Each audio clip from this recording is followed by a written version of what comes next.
dancing to music, telling secrets, laughing so hard and so loud that all your muscles felt weak and your joints got wobbly and you'd have to fall over.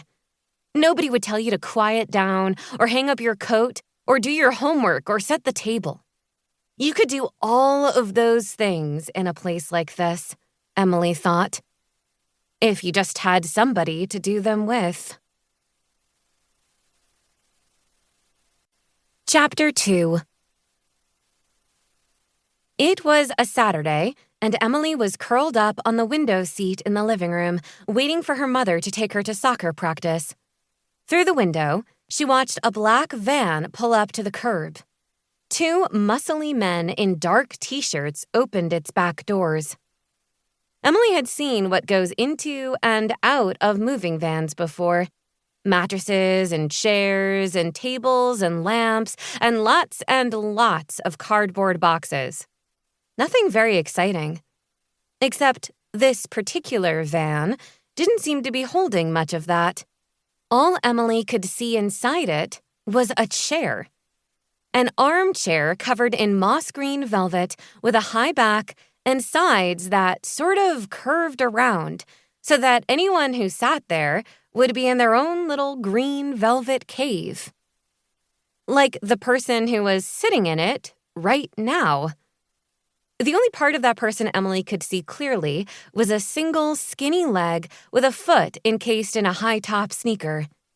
The sneaker was covered in silver sequins and tied by a purple ribbon. The 2 moving men took hold of the chair and lowered it gently to the sidewalk. They acted as if this were just part of the job to them, as if they unloaded armchairs with people in them every day. Emily leaned out of the open window, trying to see better.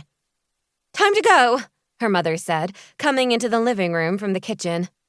"Hop up, shake a tail feather. Let's get going. Let's not be late. Come on, Emily, get a move on." That was what Emily's mother always said, even when, like now, Emily had been the one waiting for her.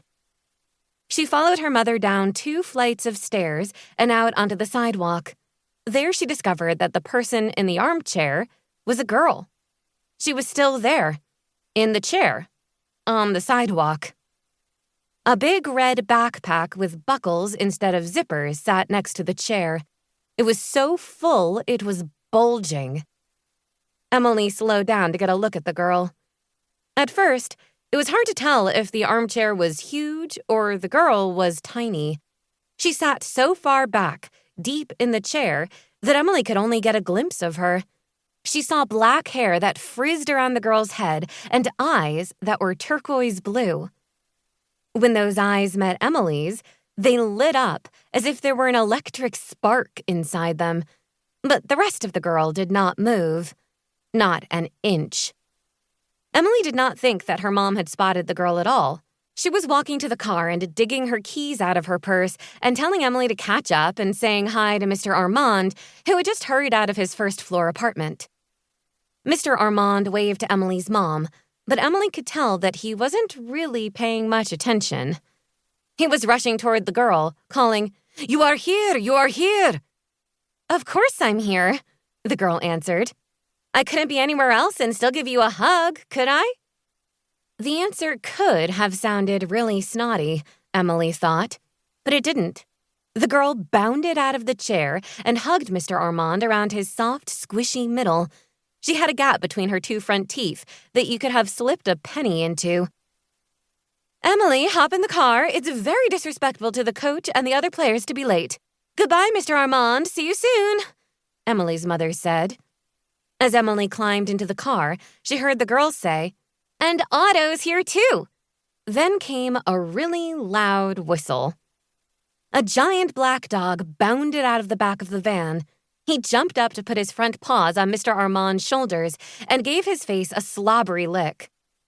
Emily had decided by then that the chair was huge and the girl was tiny. The dog made her look tinier still. Mr. Armand danced a waltz with the dog while the moving men shut the doors of the van and the girl talked and waved her hands like the conductor of an orchestra, and Emily's mom drove the car away.